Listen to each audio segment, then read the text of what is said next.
भारत का एक ऐसा सम्राट जिसने अपनी बुद्धि अपनी शक्ति से पूरे भारत को अपने अधीन कर लिया था। चंद्रगुप्त मौर्य को भारत में सबसे महान शासकों में से एक माना जाता है। वे मध्यकालीन भारत के सबसे महान सम्राटों में से एक थे।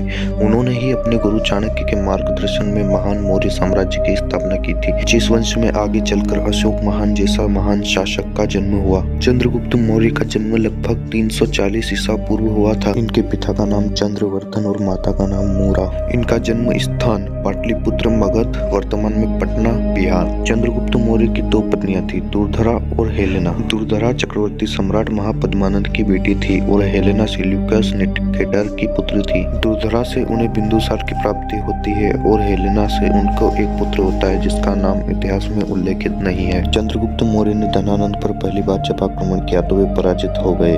पराजित होकर जब वे शांत बैठे थे तो उनके गुरु चाणक्य उनके पास आए और उनसे कहा कि मैदान में हारा हुआ फिर से जीत सकता है, परंतु मन से हारा हुआ कभी जीत नहीं सकता। आपका आत्मविश्वास ही आपको धनानंद के ऊपर विजय दिला सकता है। चाणक्य कौन, इसकी वीडियो हम पहले ही बना चुके हैं। अगर आपको देखनी है तो ऊपर आई बटन पर क्लिक कीजिए, आप वहां से देख सकते हो और डिस्क्रिप्शन में भी हम इसकी वीडियो की लिंक डाल देंगे। चंद्रगुप्त ने चाणक्य के साथ मिलकर एक नया साम्राज्य बनाया, राज्य चक्र के सिद्धांतों को लागू किया, एक बड़ी सेना का निर्माण किया और अपने साम्राज्य की सीमाओं का विस्तार किया। चंद्रगुप्त मौर्य ने यवनों के विरुद्ध अभियान लगभग 323 ईसा पूर्व में आरंभ किया, किंतु उन्हें इस अभियान में पूर्ण सफलता 317 ईस्वी पूर्व या उसके बाद मिली, क्योंकि इस वर्ष पश्चिम पंजाब के शासक क्षत्रप युधेमस ने अपनी सेना सहित भारत छोड़ा। चंद्रगुप्त मौर्य के यवन युद्ध के बारे में विस्तार पूर्वक कुछ नहीं कहा जा सकता।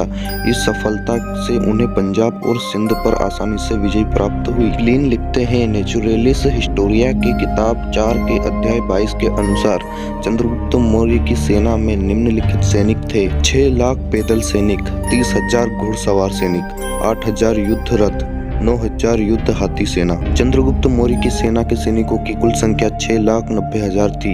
यह विशाल सेना दल उस वक्त मौजूद किसी भी राजा की तुलना में सबसे अधिक थी। चंद्रगुप्त मौर्य का साम्राज्य बहुत ही विशाल था। इसमें लगभग संपूर्ण उत्तर भारत और पूर्वी भारत के साथ साथ उत्तर में बलूचिस्तान, दक्षिण में मैसूर तथा दक्षिण में पश्चिम में सौराष्ट्र तक विस्तार पूर्वक फैला हुआ था। शासन को सुविधाजनक बनाने के लिए अलग अलग प्रांतों में बांटा गया था। प्रांतों के शासक सम्राट चंद्रगुप्त मौर्य को रिपोर्ट करते थे। राज्यपालकों की मदद के लिए मंत्रिमंडल गठित किया गया था। केंद्रीय और प्रांतीय शासन के विभिन्न विभागों बनाए गए थे। चंद्रगुप्त मौर्य 25 वर्ष की आयु में सिंहासन पर बैठे। चंद्रगुप्त मौर्य ने नंदों को हराकर मौर्य साम्राज्य की स्थापना की।